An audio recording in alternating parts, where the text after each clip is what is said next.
Okay, so continuing the death of Jesus, it says here that reference to the cross as a tree.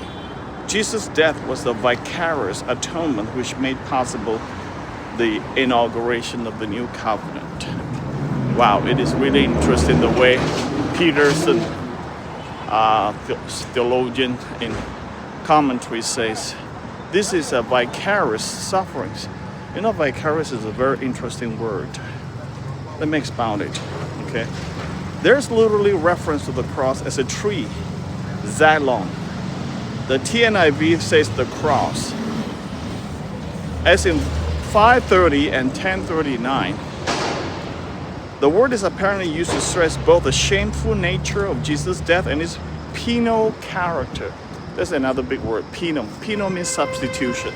That means he took your place in his sufferings, okay? He was completely wiped out for our sake. You know, the Bible actually says that those who are hung on the tree is cursed. The cross is like a tree. So symbolically, that was a curse.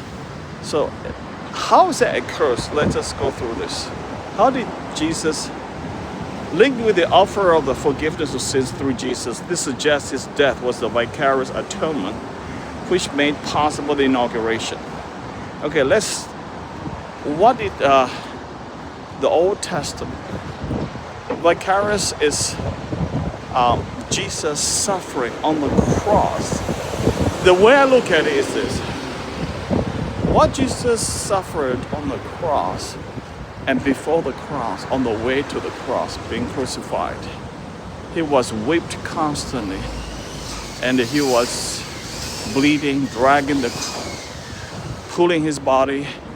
At one time he couldn't pull anymore. Somebody has to carry the cross because he just physically exhausted. And physically he was really, really in bad shape. And there was tremendous suffering. And that's what was called vicarious. He suffered for another person, for us, essentially. He suffered. He not just suffered intellectually for us. He suffered physically, in reality, in the real form, on behalf of us. It's like vicarious. Vicarious is what it means is you feel the pain on somebody else. That's what it is. And this is to feel the pain to the extreme radical way, extremely painful. So Jesus went through that vicarious suffering there. And because of the vicarious sufferings, he inaugurated the new covenant. So let's just talk about the new covenant for a minute. Jeremiah 31, 34, beautiful verses.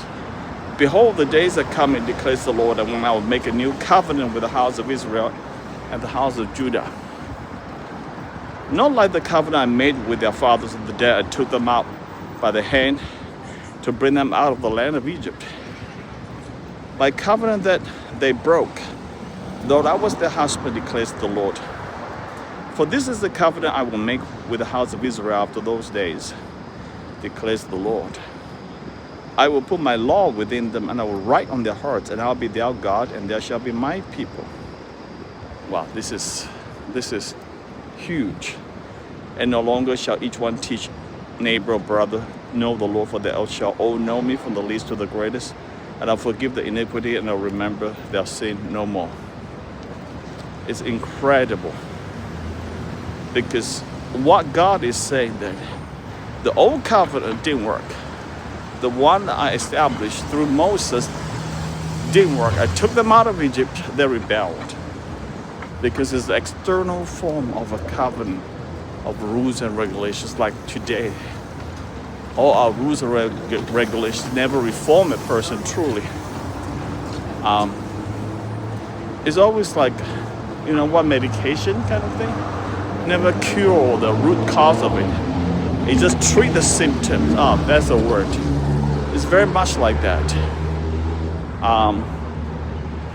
The old covenant treats the symptoms of the moral evil, problems, brokenness of humanity, but never cured it. So God brought out the new covenant that will cure the internal root cause problem by removing that evil inclinations and depravity from our hearts. You know, that's why he said, I will put my law within them and I'll write it on their hearts. God literally will write his law into our heart. What does that mean spiritually? Spiritually, it means that God turned the heart of stone into a heart of flesh, because the law is not written on the stone anymore. The law now is written into our hearts. Now, how is that going to happen? That is another video subject which I will expound after this. But suffice to say that the death and therefore they are determined by made by Jesus profoundly significant. Okay, he started the new covenant.